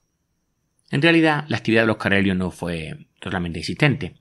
Al final, 1000 carelios sí que se alistaron en el ejército voluntario, aproximadamente una cuarta parte del total de tropas que habría. La campaña de reclutamiento para Olonets no superó la euforia de la campaña de Estonia, pero no hubo problemas para conseguir voluntarios. Los reclutadores locales, o lo que he dicho antes, la Guardia Civil, reducido sí, creo que es una buena decisión, era una guardia formada por civiles, enviaron a voluntarios a la ciudad de Sortavala, cerca de la frontera. Sortavala.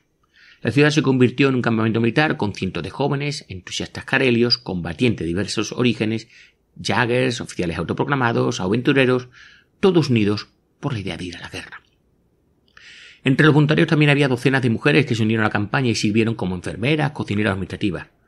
También voluntarios de la guerra de Estonia que se consideraban profesionales de la campaña redentista, por tanto comenzaron a llegar a la ciudad con historias exageradas de sus hazañas militares, normalmente relacionadas con comportamientos escandalosos. El gobierno había limitado el reclutamiento para eximir a los hombres de entre 20 y 22 para que estos se quedaran en Finlandia haciendo el servicio militar obligatorio. Como consecuencia, los jóvenes de entre 16 y 18, entre 16 y 18, estaban sobrerepresentados entre voluntarios. Aunque los menores de 18 años debían contar con el permiso de sus tutores, era fácil falsificar documentos y los organizadores recibieron muchas cartas de padres enfadados y preocupados que simplemente estaban buscando a sus hijos. El número de jóvenes voluntarios, entre ellos cientos, literalmente niños, dio lugar más tarde al apodo de la Cruzada de los Niños y a críticas a los líderes por permitir que los niños participaran en la guerra. Desde Sortavala los muchachos fueron enviados a la frontera y la campaña comenzó oficialmente el 21 de abril del 19 cuando los 2000 hombres, divididos en 2 batallones, cruzaron la frontera. El optimismo de los líderes se reflejó en los acuerdos firmados con los voluntarios. La mayoría de los acuerdos se firmaron por un periodo de solo 2 meses, tiempo que sí consideraba suficiente para cumplir el plan militar. Al principio la campaña fue un éxito. La ciudad de Olonets fue conquistada y la vanguardia de las tropas ya se encontraba en la proximidad del río Svir antes de que los bolcheviques lograran concentrar suficientes tropas en el frente de Karelia. A mediados de mayo del 19 los voluntarios finlandeses se vieron obligados a retirarse y la guerra quedó en un punto muerto durante varias semanas en el río Tulos. La unidad del norte, al mando de Paavo Talvela, llegó a las afueras de la ciudad de Petropavlovsk, en el lago Nega, en junio, antes de ser detenida por los bolcheviques. Sin embargo, los logros del ejército voluntario fueron útiles cuando la guerra no se amplió para incluir al ejército finlandés, el permanente, el profesional. Durante el verano del 19 llegaron nuevos voluntarios, pero al final las tropas fueron superadas ampliamente por los bolcheviques. Con un total de casi 4.000 voluntarios, los finlandeses se mantuvieron sus posiciones hasta agosto, cuando finalmente se retiraron de la Karelia Oriental. Casi 400 voluntarios, el 10% del total de las fuerzas, habían muerto en el campo de batalla. Y como vemos, la primera mitad del 1919 estaba empezando a cambiar la política redentista en un movimiento popular que hacía combatir a decenas de miles de personas y que recibía el apoyo de todos los políticos burgueses respetables y del ejército. En el verano del 19, sin embargo, los voluntarios finlandeses libraban una guerra en Olonets, pero ya empezaba a surgir una nueva campaña redentista en Ingria, una región que rodeaba Petrogrado. Los ingrianos eran étnica y culturalmente los más cercanos finlandeses de todas las poblaciones irredentistas. Como descendientes de migrantes finlandeses del siglo XVII, habían conservado su religión luterana, como por ejemplo, en la parte norte de la región, una unidad de 500 hombres, bajo el mando del teniente coronel George F. Belgren, ocupó una región que había sido declarada por activistas políticos ingrianos como la República de Kirjasalo. La república, no tendría más allá de 30 o 40 kilómetros cuadrados, con una población de solo 400 habitantes, y estaba destinada a ser el primer paso para la campaña de liberación entre los ingrianos. La situación era perfecta para este excéntrico F. Belgren, que tras servir como oficial en el ejército ruso durante la Guerra Mundial y como comandante de los tártaros en Crimea, había dedicado su vida a luchar, por tanto, contra el bolchevismo. Antes de que se le pidiera que tomara el mando en Ingria, había dirigido con éxito el asalto blanco a Rautu durante la Guerra Civil Finlandesa. Mientras que los ingrianos del norte depositaron su fe en las armas y los corazones finlandeses y aceptaron un futuro en la Gran Finlandia, los ingrianos del sur, que lo sabía, apoyaron a las fuerzas rusas blancas al mando de Yudenich, que se preparaba en suelo estonio con su ejército de 20.000 hombres para marchar contra Petrogrado. Sin embargo, la fiebre redentista pronto llegó a su fin. El desastre de Olonets supuso un enorme revés militar y político y significó el principio del fin de los planes para una gran Finlandia.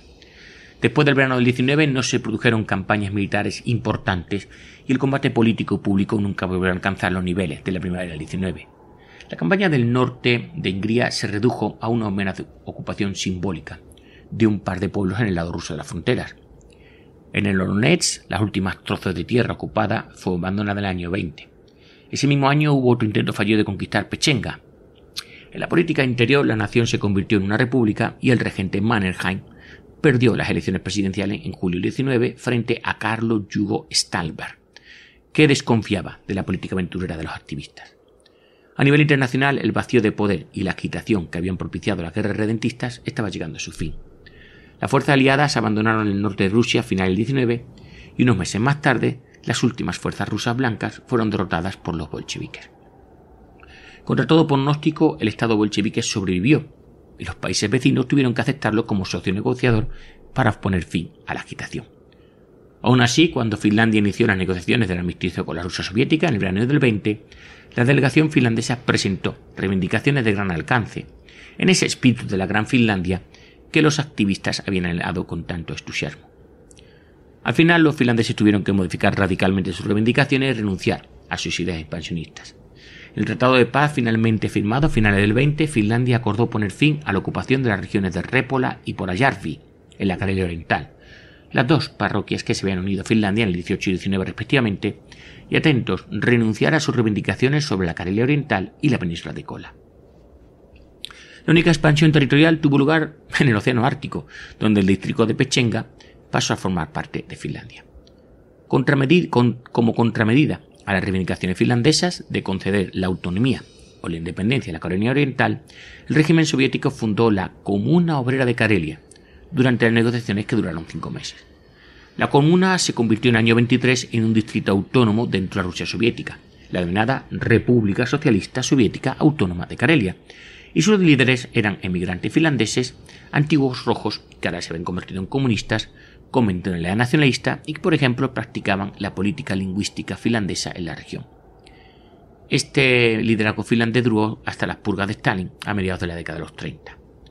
El Tratado Ruso-Finlandés de Tartu pareció poner fin definitivamente a la política irredentista, lo que causó conmoción entre quienes aún vivían el sueño de una gran Finlandia.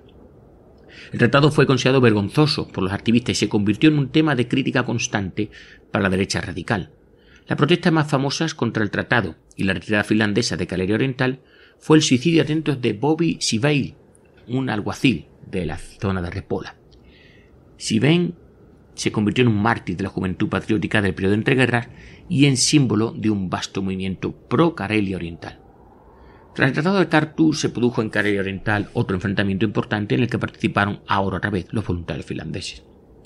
La introducción del régimen soviético en la Karelia Blanca provocó crecientes tensiones que desembocaron en un movimiento de resistencia y la toma del poder por parte de los karelios en el verano del 21. El levantamiento formó parte de la última ola de resistencia contra el régimen soviético, que incluyó el más famoso levantamiento de Kronstadt en la primavera del 21. El levantamiento de Karelia fue por una vez una iniciativa sincera de los karelios que atrajo por última vez a los irredentistas finlandeses. A pesar de las perspectivas del levantamiento, de que estas perspectivas eran escasas y el gobierno finlandés adoptó una política reservada ante cualquier acción oficial, más de 500 finlandeses se emprendieron el largo viaje en duras condiciones invernales hacia la Karelia Oriental y allí se unieron a los lugareños. El gobierno finlandés no impidió a los voluntarios cruzar la frontera e incluso organizó ayuda humanitaria para los rebeldes, lo que provocó una grave ruptura de las relaciones diplomáticas con el régimen bolchevique. Después de que 20.000 soldados soviéticos llegaran a la región a principios del 22, las fuerzas karelianas finlandesas, 10 veces menores, pues tuvieron que retirarse a Finlandia. Las últimas de las guerras irredentistas terminó con miles de refugiados karelianos cruzando la frontera. Y bueno, vamos a ir terminando. Las guerras redentistas finlandesas del año 18 al 22 dependieron de circunstancias siempre externas favorables y del respaldo político ideológico en el interior. No obstante, la existencia de un nivel ejecutivo activo y de un gran número de hombres dispuestos en la guerra también fue esencial para los éxitos de las campañas. La disposición de decenas de miles de personas a aceptar la llamada de reunirse en torno a la bandera se debió en parte al fracaso de la desmovilización. Aunque los rojos habían sido derrotados en la guerra civil en mayo del 18, entre los vencedores había muchos que consideraban que el trabajo estaba solo a medias. Su objetivo era una Finlandia militar y políticamente fuerte y poderosa. Las redes del movimiento de resistencia finlandés se reactivaron con nuevas agendas políticas y la institución central del Ejército Blanco, la denominada Guardia Civil, se restableció como movimiento popular con un fuerte apoyo local solo medio año después de que acabase la guerra civil. Entre estos grupos de luchadores por la libertad, que no estaban del todo satisfechos, había uno que destacaba por encima de los demás, teniendo en cuenta la guerra redentista, el denominado movimiento de los Jäger, de los cazadores. Los descendientes del movimiento de resistencia finlandés no solo habían producido soldados de gran calidad, sino que en el momento de la guerra civil finlandesa se habían rodeado de imágenes e ideas de una misión nacional formadas durante los arduos años en el ejército alemán. Quizás más importante aún era la fuerte imagen que tenían de sí mismos como los verdaderos líderes del movimiento de liberación finlandés. Cuando terminó el tan esperado exilio y muchos de los Jäger fueron enviados a Finlandia para luchar del lado de los blancos, junto con la capacidad militar que traían, llegó también el fervor emocional, ideológico y político vinculado al movimiento, un concepto que se vio reforzado durante la guerra por la contribución militar que llevaron a cabo estos Jäger. Para los Jägers, la idea de una gran Finlandia era fundamental. La liberación de la patria no era suficiente en un mundo en llamas y donde las disputas parecían resolverse por la fuerza de los más poderosos. El movimiento de los Jäger estuvo a la vanguardia para perpetuar la idea de la Karelia Oriental como una necesidad absoluta para una futura Finlandia independiente, convirtiéndola en una cuestión de vida o muerte.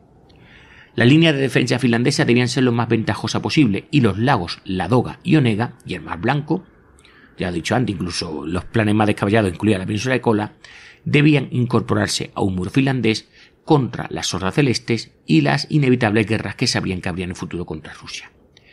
Los años 17 y 18 convirtieron los sueños utópicos en una política realista y las letras de la marcha de los Jaggers, compuesta en otoño del 17, aclamaba a Estonia y Olonets, así como el resto de Karelia Oriental, como parte de la Gran Finlandia que de repente estaba al alcance de la mano.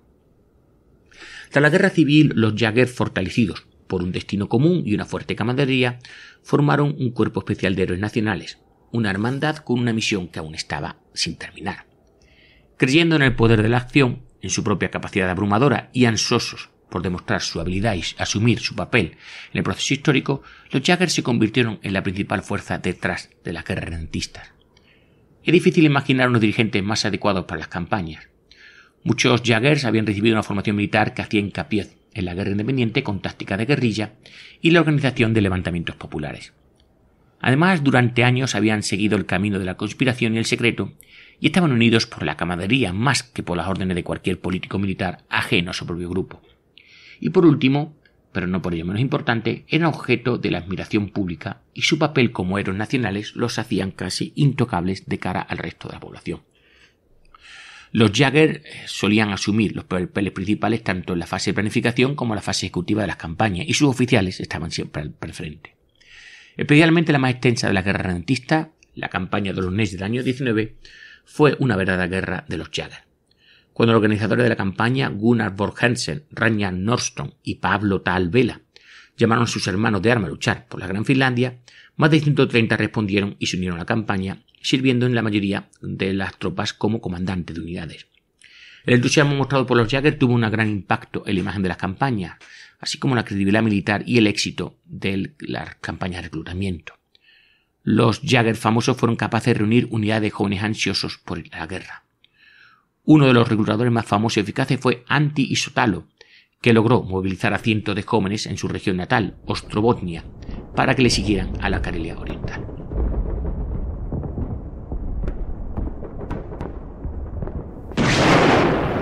¿Y a qué ha sido eso? Los nuevos drones de los reverdes.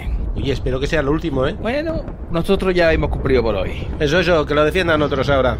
En la pasada guerra nos endiñaban mejor. Joder, antes pagaban más, ¿eh? Y yo, pues, pon el Casubel y ese guapo mientras tomamos algo, ¿no? Se me ha agotado la batería. Pon el tuyo mientras lo cargo un poco, anda. Que no tengo el fan y hoy es viernes de fan. Pues yo creía que te lo hiciste ya, con todo el rollo ese que me pegaste la vez pasada. Es que en un mes me faltaron 3 pavos para escuchar Quevedo y ya ves. Mira las amigas del party, ella se quedó mirando. Vale, que hace un año que me gorroneas los fans, vamos. Era eso, escuchar a Lola Índigo en bucle. La Virgen, solo te falta la diva rebelde, ya no te suscribiste más, ¿eh? Que me daba rollo. Yo creo que no te van a castigar, tranquilo. Lo que no sé es si voy a poder escuchar lo que me he perdido. Sí, claro, igual que un fan nuevo. Pues, y yo escuchando el podcast del vaquerizo. El intelectual. Es gratis. Sí, es que es una realidad social. Es que me pagan por escucharlo, pero es una mierda. Joder. Pero ahora que lo dice hay una cosa. A ver, es que en la trinchera de al lado le tomo prestar móvil al sargento y no tiene el iVoox porque es de fuera. ¿Yo puedo ponerlo en Pocket Cast o en Apple Podcast o en Spotify? Sí, claro, y los episodios para fans también, ¿eh? Yo no joda. ¿Sí, Quillo? Que sí, hombre, que si estás apuntado a los fans, sí, y además es fácil, ¿eh? ¿Fácil? ¿Está para nosotros? Vamos, que si pude yo, pueden todos. Y si no, les escribes a los Casus Belli que te mandan un tutorial así, facilito. Mola. ¿Y sin publicidad? Y sortean cosas. No joda. ¿De gratis? Sí, cada mes, a todos los fans. Juegos de mesa, revistas, videojuegos. Anda, y oye, una cosita. Es que un amigo que era de la vieja guardia... De la primigenia, de aquellos de antes del 2020. Sí, de eso, de los que pagan todavía renta antigua. Que dice que un día le pasó no sé qué con la tarjeta que no podía pagar y se le anuló la suscripción. Eso me pasó a mí, les escribí. Y te mandaron a la mierda. No pude darme de alta otra vez con la tarifa mínima. Que uno ya es de la vieja guardia, como dices tú. ¿Y cómo lo hiciste? Pues nada, le mandé un correo al mail ese que salen los episodios y solucionó. ¿Y siguen teniendo 500 episodios de histórico? Que va. Ve, ya sabía yo que había algo ya. Que no, que ahora son como 1000 y cada viernes el exclusivo, como siempre. Tío, Pues me apunto de nuevo. A ver, nombre de usuario, tigretrianero71@gmail.com. Tío, que viene otro dron. Vámonos. ¡Ya, su puta madre! Conduce tú, que estoy acabando de inscribirme. ¿Pero ahora? Que llevo muchas focas atrasadas y luego se me olvida. Venga, suba el Land Rover, va. ¡Que nos matan! La reputación de los Jägers no se desvaneció, aunque las campañas terminaron en derrota. Por lo general, los fracasos militares siempre se consideraban el resultado de la política restrictiva del gobierno finlandés, más un fracaso de la política redentista que un fracaso de los soldados en el campo de batalla. Normalmente se criticaba la estrategia más que la valentía personal de los Jägers. Incluso los fracasos estratégicos podían considerarse parte de ese espíritu heroico y mitificado de los Jägers. No se lo tenemos nunca la culpa. Por ejemplo, el cerebro y el alma de la campaña de Olonets, Gunnar von Hertzen, que al mando de sus tropas marchó hacia Galeria Oriental sin ningún plan.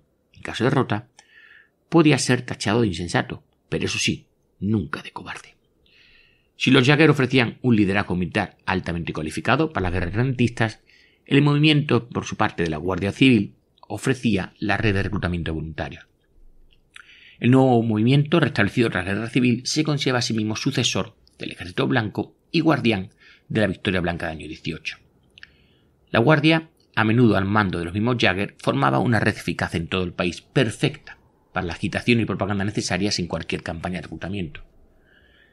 La descripción que hacían de la guerra redentista era de una continuación de la guerra de liberación y, pues, al final consiguió que se alistara mucha gente. En oposición al ejército ordinario, la Guardia Civil representaba un movimiento paramilitar semioficial, con cierto margen de maniobra. El papel independiente del movimiento permitió a los responsables de las campañas redentistas reclutar a hombres ya armados y uniformados que tenían algún tipo de entrenamiento militar.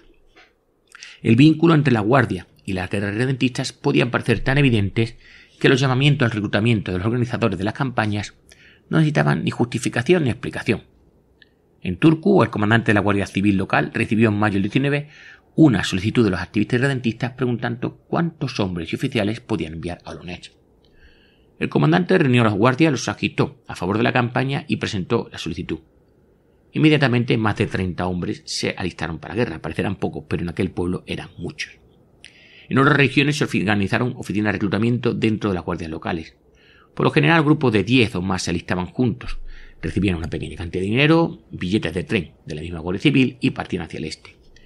En algunas regiones, como la ciudad de Hämeenlinna, por ejemplo, la partida de los voluntarios se convirtió en una impresionante ceremonia de despedida en la que miles de personas se reunían para ver partir a los jóvenes. Durante la campaña de Olonets del 19 se intentó incluso ordenar a las unidades enteras de la Guardia Civil que entraran en guerra. Aunque el comandante de la Guardia Civil, el coronel Georg Dietrich von Hessen, prohibió la solicitud, aprobó sin embargo plenamente el combate de la Guardia como base de reclutamiento para la campaña. Para la Guardia Civil, las nuevas campañas ofrecían un ambiente de sentimientos patrióticos y caminos hacia el heroísmo a través de la experiencia en la guerra. Todos los factores contribuyeron al éxito del movimiento. Muchos miembros de la Guardia Civil, especialmente en el sur del país, no tenían experiencia en la lucha durante la Guerra Civil, y las campañas irredentistas le ofrecían una oportunidad de participar en la Guerra de Liberación, una posibilidad de recuperar la hombría de esa autoestima nacional y el patriotismo perdidos en la Guerra Civil, donde habían sido más bien pasivos, los fineses del sur.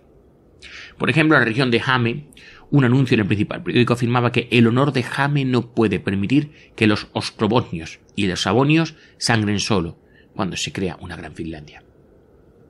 En muchas localidades las campañas contribuyeron a la experiencia de la guerra y a la narrativa bélica local. En Turku, una ciudad que había estado dominada por los rojos durante la guerra, participaron las guerras redentistas tanto voluntarios como los que habían formado parte del ejército blanco en el 18. El papel de la Guardia Civil no se limitó al reclutamiento de voluntarios. Los guardias se consideraban a sí mismos la base de operaciones de los voluntarios y participaron activamente en el regreso a casa y en los entierros, así como en las conmemoraciones que hubo posteriormente durante el periodo de entreguerra. Y bueno, vamos terminando, lo he dicho antes. La actividad paramilitar finlandesa en la Carolina Oriental y la zona vecina entre el 18 y el 22 tuvo un fuerte impacto en la imagen de la Finlandia de entreguerras. La guerra redentista, aunque la mayoría de ellos terminaron en derrota militar, se incorporaron a la narrativa de la guerra de liberación. A nivel local, esto se ejemplificó en la posición que recibieron tanto voluntarios como los caídos en las múltiples conmemoraciones que se hacían. En total, unos 800 voluntarios de las unidades finlandesas murieron durante las campañas. La guerra entre naciones hermanas, como se denominó, pasaron a formar parte de lo que la historiografía de entreguerras denominó lucha nacional por la independencia. El término incluía las acciones del movimiento de resistencia finlandés durante la Guerra Mundial, la Primera Guerra Mundial, la organización de la Guardia Civil burguesa, las guardias de protección en el 17 y la Guerra de Liberación en el 18, así como lo he dicho antes, las campañas irredentistas. Cabe destacar que las campañas se incluyeron en los extensos libros de historia de la Guerra de Liberación y, por ejemplo, en el libro En memoria de los nuestros, una impresionante obra con biografía y fotografía de todos los caídos en el bando blanco, pues se presenta. Es digno de mención que los caídos en la guerra irredentista no se incluyan como una categoría especial, sino como iguales a los caídos en el año 18. Sin prácticamente ninguna crítica por parte de la Finlandia burguesa, los combates violentos que podrían haberse problematizado fácilmente desde una perspectiva política ideológica fueron neutralizados y casi normalizados en la historia oficial. El concepto más amplio de la lucha por la independencia era reforzar la narrativa de una Finlandia blanca y justificar aún más las acciones emprendidas por los vencedores durante el año 18. Aunque hubo rojos finlandeses que lucharon contra los voluntarios finlandeses, las guerras irredentistas fueron mucho menos problemáticas que la misma guerra civil. En la narrativa blanca, las campañas en Karelia Oriental y Estonia demostraron de forma irrefutable que la guerra civil del 18 no fue más que una parte de una lucha mayor entre la civilización occidental y la barbarie, una lucha en la que a los finlandeses se le asignó un papel de importancia histórica. Desde el principio, las guerras irredentistas se incluyeron en una historia nacional renovada, llena de guerra y resistencia activa. Las imágenes populares de los antiguos guerreros finlandeses en un entorno kalevaliano no distaban mucho de los guerreros irredentistas. En el periodo de entreguerras, Karelia Oriental se convirtió en símbolo de lucha interna entre fineses y rusos. Karelia era la tierra sagrada de una lucha histórica y una misión nacional. El hecho de que la política redentista fracasara y Karelia Oriental siguiera formando parte de Rusia reforzó en cierto modo la imagen de una amenaza eslava y la necesidad de estar alerta. El pueblo de Karelia Oriental se convirtió en mártir que había sufrido no por el abandono finlandés, sino a pesar de las campañas militares. Es importante señalar que las guerras irredentistas no se distanciaron de la historia oficial ni se minimizaron en Finlandia como una política de aventureros fundamentalistas. Es parte de la política oficial del país. Era la lucha de la libertad de Finlandia. Las guerras irredentistas fueron incorporadas a la memoria pública y a la historia oficial por un gran número de actores. A nivel local, ya hemos dicho antes, la Guardia Civil fue la principal contribuyente a la conmemoración tanto de la guerra civil como de las guerras irredentistas. Siempre que era posible, la Guardia Civil organizaba funerales para los caídos y no era raro que los cuerpos fueran depositados en las mismas zonas designadas dentro de los cementerios que donde estaban los soldados blancos que habían caído en la guerra civil. Los voluntarios, especialmente a los caídos, fueron incluidos en la historia histórica de la Guardia Civil local, que ejemplificaba el patriotismo y la actividad de toda la región. El problema era que la mayoría de las campañas redentistas tuvieron lugar en regiones con condiciones de tráfico bastante horribles y la guerra se desarrolló principalmente durante el verano. Esto fue especialmente cierto durante la campaña de Donetsk. ¿Cuál es el problema? Pues transportar cadáveres durante semanas con el calor del verano, porque sí, hace calor en verano, era prácticamente imposible, pero cuando era factible los cadáveres llegaban a su municipio de origen, la Guardia Civil estaba allí esperándoles. Especialmente los caídos en Estonia fueron enterrados en su mayoría en Finlandia. Bueno, el legado de la guerra irredentista también encontró su lugar en el ejército finlandés en el periodo de entreguerra. Las exitosas campañas militares de muchos de los oficiales de los Jägers, de los que un gran número habían participado en la campaña de Estonia y Karelia, hicieron que las guerras irredentistas se convirtieran en una experiencia y un recuerdo común para el núcleo de los oficiales. En lugar de algo a despreciar o ignorar, las experiencias paramilitares fueron alabadas y conmemoradas dentro del ejército. Por ejemplo, K.M. Valenius, jefe del Estado Mayor durante la década de los 20, había estado armando las campañas redentistas en la Carrera Blanca y en Pechenga, y el general Ernest Siboch, jefe del ejército del año 26 al 33, había estado a cargo de la campaña de Olonets en el 19. El interés por las campañas redentistas dentro del ejército dio lugar en la década de los 30 a grandes proyectos históricos. En parte por razones estratégicas, ya que el conocimiento de las condiciones en una posible zona de guerra futura es de gran importancia, pero sobre todo por su valor histórico. Como digo, el ejército reunió a todo su personal en una campaña para reunir recuerdos de la guerra de liberación y de las campañas redentistas. Este legado de las guerras redentistas y de la ideología de la Gran Finlandia dentro del ejército no puede ignorarse al considerar el desarrollo que hubo posteriormente en la Segunda Guerra Mundial. Cuando el ejército finlandés participó en la ofensiva alemana contra la Unión Soviética y marchó hacia Galicia Oriental en el 41, muchos de los oficiales finlandeses entraron en una tierra santa muy conocida desde 2 décadas antes. El legado de la política redentista también fue promovido por organizaciones civiles. La más importante fue con diferencia una organización estudiantil fundada por 3 voluntarios de la última campaña redentista del 22, la Sociedad Académica de Karelia, que estuvo formado por estudiantes radicales pro y redentistas de la Universidad de Helsinki. En pocos años esta sociedad exclusivamente masculina, todo hay que decirlo, se convirtió en la principal organización estudiantil en la que participaba un gran número de los estudiantes políticamente activos y la futura élite política.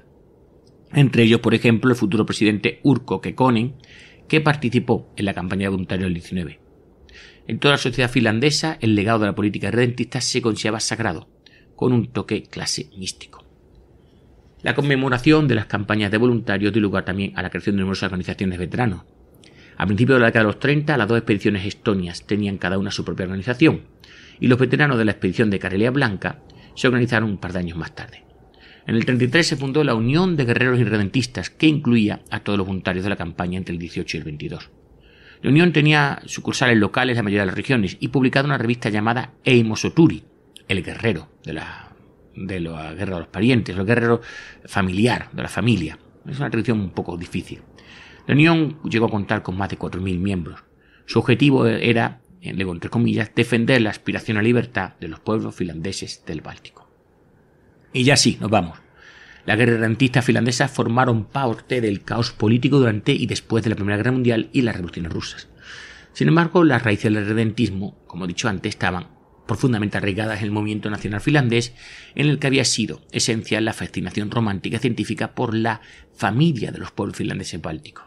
Esta idea de la Gran Finlandia, que suele describirse como el territorio que se extiende desde Finlandia hasta los lagos Ladoga y Onega, el Mar Blanco y el Océano Ártico, pasó a formar parte del movimiento de resistencia finlandés durante la Primera Guerra Mundial.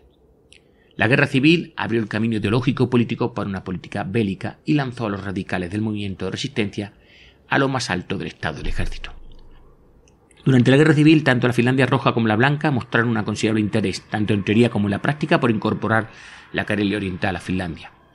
Con la victoria de los blancos en la guerra civil, las campañas redentistas pasaron a formar parte de la guerra de liberación, ampliándola o simplemente continuándola. Entre el 18 y el 22 se llevaron a cabo una docena de campañas militares en zonas situadas fuera de la frontera finlandesa, principalmente, como he visto antes, la Karelia Oriental, pero también en Estonia, Ingria y la ciudad de Pechenga, o la zona de Pechenga en el Ártico. Las campañas, como hemos visto a lo largo del podcast, debido sobre todo a su carácter aventurero y oportunista y al temor a conflictos internacionales más amplios, fueron siempre de naturaleza privada, aunque contaron con el apoyo semioficial del gobierno del ejército. Los oficiales finlandeses, en su mayoría Jäger, dirigieron las campañas y los voluntarios fueron reclutados principalmente a través de la Guardia Civil. La política redentista se saldó en su mayor parte con derrotas militares y el objetivo principal, de crear una gran Finlandia, siguió siendo una utopía. Paradójicamente, mientras que la Finlandia Blanca no tuvo éxito en su política, los refugiados finlandeses rojos lograron establecer un Estado finlandés en la Karelia Oriental dentro de la Unión Soviética, que, como he visto antes, fue viable hasta mediados de la década de los 30, cuando Stalin dijo: hasta aquí hemos llegado. Durante el periodo de entreguerras, el legado de las guerras redentistas finlandeses fue una parte esencial de la historia nacional y de la narrativa blanca de la lucha por la independencia. El legado se mantuvo vivo tanto en las instituciones estatal como en el ejército. Y aquí lo vamos a dejar.